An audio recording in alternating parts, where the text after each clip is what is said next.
శ్రీమాత్రే నమ. జయ గురు దత్తాత్రేయ నమ. ఈ వీడియోలో మనం ధనుస్సు రాశి వారికి జూలై నెల మాస ఫలితాలు పరిశీలిద్దాం. మరి ధనుస్సు రాశి వారికి ఈ నెలలో ఏర్పడినటువంటి అదృష్ట యోగాలు పరిశీలించినప్పుడు ముఖ్యంగా భాగ్యస్థానంలో పంచమాధిపతి కుజుడు అలాగే కేతువు సంచరిస్తున్నారు. ఒక విధంగా భాగ్యస్థానంలో కుజుడు ఈ రాశి వారికి మీ సంతానం యొక్క అభివృద్ధి, మీలో ఉన్నటువంటి విద్వత్తుకి టాలెంట్కి తగిన గుర్తింపు రావడం జరుగుతుంది. అంటే మామూలుగా ఎవరికైనా ఒక 10% టాలెంట్ ఉంటుందనుకుందాం. అది కుజుడు ద్వారా మీకు పూర్వపుణ్యస్థానం అవటం వల్ల ఓ 10% భాగ్యస్థానంలోకి రావడం వల్ల అది ఏమవుతుందంటే ఆటోమేటిక్గా 100%గా మారుతూ ఉంటుంది అన్నమాట. అంటే మీ యొక్క కొద్దిపాటి టాలెంట్తో ఎక్కువ సక్సెస్ సాధించే విజయం లభిస్తుంది. అది భాగ్యస్థానం యొక్క గొప్పతనం. అంటే మనం చిన్న భగవంతుడిని నమ్మడం వల్ల, ఒకసారి తిరుపతి వెళ్ళి రావడం వల్ల ఎంత అదృష్టాన్ని పుణ్యాన్ని సంపాదిస్తామో, అలాగే ఎవరి జన్మ రాశిలో అయినా వారి యొక్క భాగ్యస్థానంలోకి ఏ గ్రహం వస్తే ఆ గ్రహం యొక్క అదృష్టం పెరుగుతూ ఉంటుంది.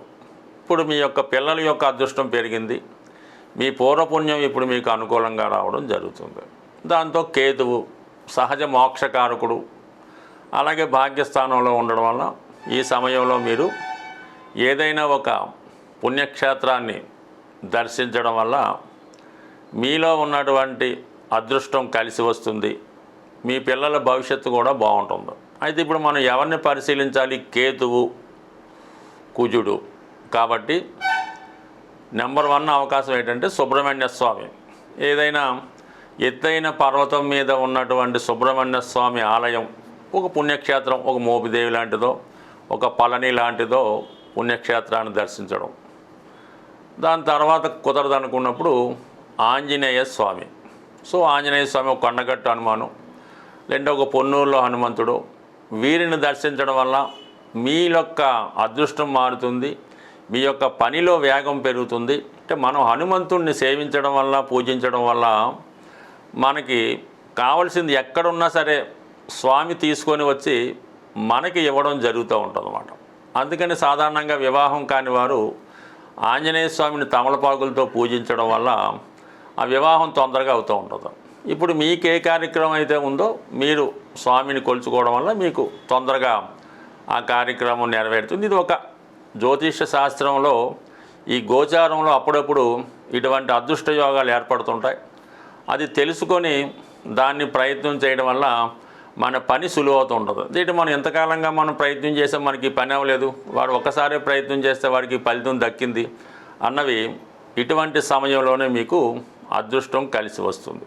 దానికి అనుకూలంగా సప్తమ స్థానంలో గురువు అలాగే భాగ్యాధిపతి. దీని కారణం వల్ల కూడా మీకు మీ యొక్క జీవిత భాగస్వామికి, అంటే భార్య లేదా భర్తకి, అలాగే రాష్ట్రాధిపతి అవ్వడం వల్ల వ్యక్తిగతంగా మీకు, అంటే ఇద్దరికి, భార్యాభర్తలు ఇద్దరికి, లేదంటే ఎఫైర్స్ ఉన్నవాళ్ళు పార్ట్నర్స్ ఇద్దరికి కూడా ఒకేసారి విజయ అవకాశాలు కానీ విదేశీ అవకాశాలు కానీ రావడం జరుగుతుంది. అంటే వివాహం కాని వారికి ఈ వివాహ సంబంధం కుదురుతూ ఉంటుంది. ఇప్పుడు సప్తమంలో ఈ గురువు రాష్ట్రాధిపతిగా సప్తమంలో ఉండడం వల్ల చాలా వరకు వివాహానికి ఫేవర్ ఏర్పడితే, భాగ్యాధిపతి కూడా అక్కడ ఉండడం వల్ల వివాహం తర్వాత మీ అదృష్టం మారుతుందన్నమాట.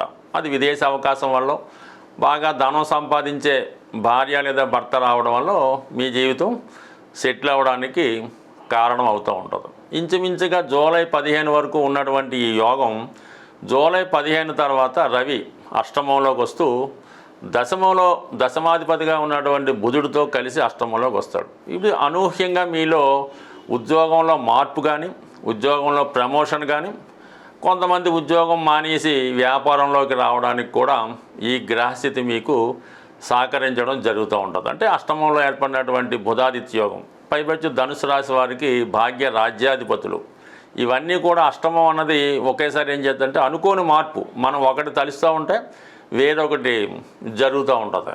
మనం ఏదో 1 లక్ష రూపాయలకు అప్పు ప్రయత్నం చేస్తుంటే ఇంకోటి 10 లక్షలు ఇద్దామని వస్తూ ఉంటాడు.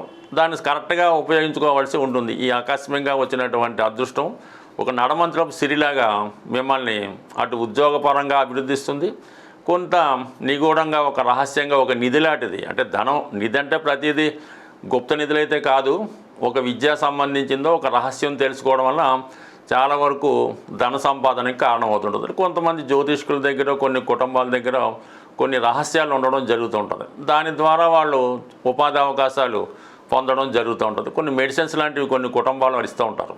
ఆ విధంగా ఒక రహస్యాన్ని మీరు ఛేదించడం వల్ల మీ జీవనోపాధికి రావడం జరుగుతుంది. అంటే కొన్ని రహస్యాలు తెలుసుకుంటూ ఉంటారు.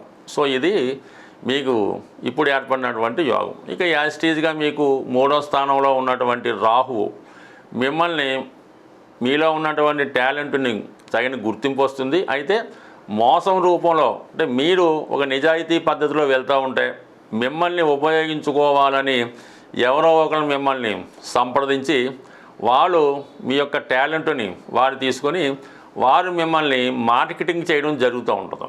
లేదు మీరు ఒక అడ్వకేటు, ఒక లెక్చరరు, ఒక ఆస్ట్రాలజర్ అయ్యడం కొందాం, మీరు ఏదో ఒక క్లయింట్కి, ఒక డాక్టర్గా ఒక క్లయింట్కి ఒక 1000 రూపాయలు వసూలు చేస్తున్నారు సాధారణంగా. మీకు మిగతా సంస్థలతో టైఅప్ అవడం వల్ల వారు ఒక 10,000 రూపాయలు మీకు ఒక క్లయింట్ దగ్గర తీసుకొని మీకు ఒక 5,000 ఇచ్చేలాగా అగ్రిమెంట్ తీసుకోవడం జరుగుతూ ఉంటుంది. అంటే మిమ్మల్ని ఆ విధంగా మార్కెటింగ్ చేసుకొని మీ ద్వారా ఇతరులు ధనం సంపాదించడానికి కూడా ఈ గ్రహస్థితి చెప్తుంది. అయితే అర్ధాష్టమ శని ప్రభావం వల్ల మనసుకి కష్టం కలిగించే సంఘటనలు జరగవచ్చు. సొంత మనుషులే ఎవరు నావారు అనుకున్నారో వాళ్ళు మీకు వెన్నుపోటు పొడిచే అవకాశం ఉన్నది. సాధారణంగా ఈ సమయంలో ఆత్మీయుల దగ్గర నుంచి దురదృష్టకరమైనటువంటి వార్తలు వినడం కానీ, మిమ్మల్ని అవాయిడ్ చేయడం కానీ కొన్ని జరగవచ్చు.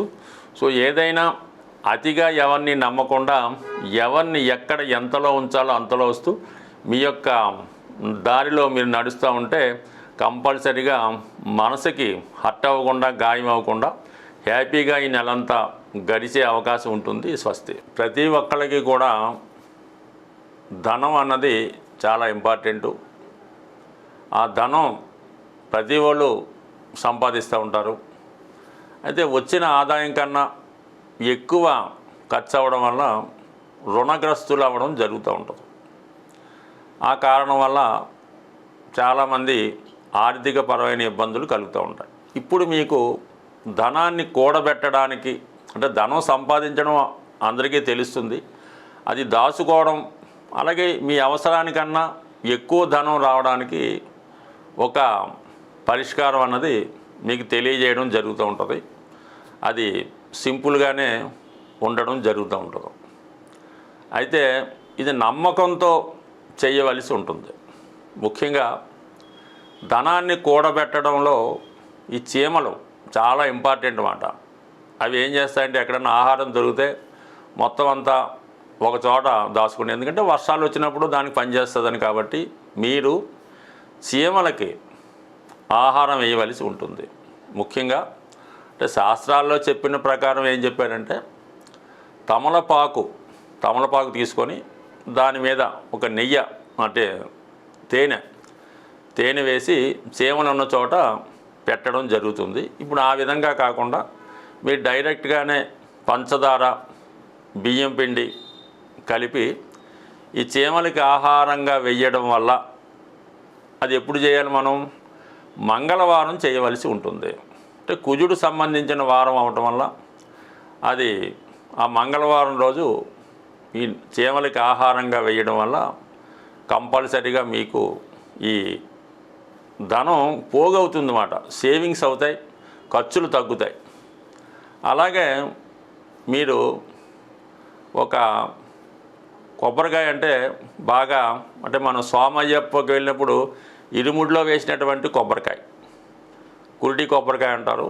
ఆ కొబ్బరికాయ ఒకటి తీసుకొని దానికి ఒక కన్నం పెట్టి అందులో శుభ్రమైనటువంటి తేనె, పంచదార, బెల్లముతో నింపాలన్నమాట. అంటే అయ్యప్పకైతే నెయ్యితో నింపుతారు. అలా కాకుండా ఇది స్వీట్తో నింపి దాన్ని పశ్చిమ దిక్కున, అంటే పశ్చిమం అంటే సౌత్ సైడు, అది ఎక్కడన్నా ఒక నిర్జల ప్రదేశంలో మీకు సౌత్ సైడు చక్కగా ఒక గొయ్యి తీసి మరీ లోతుగా కాకుండా అందులో కప్పెట్టవలసి ఉంటుంది అన్నమాట. దానివల్ల కూడా అది తర్వాత చీమలకి ఆహారంగా మారడం జరుగుతూ ఉంటుంది. సో ఈ 2 కార్యక్రమాలు చేయటం అంటే చాలా వరకు ఇది కష్టంగానే అనిపిస్తూ ఉంటుంది.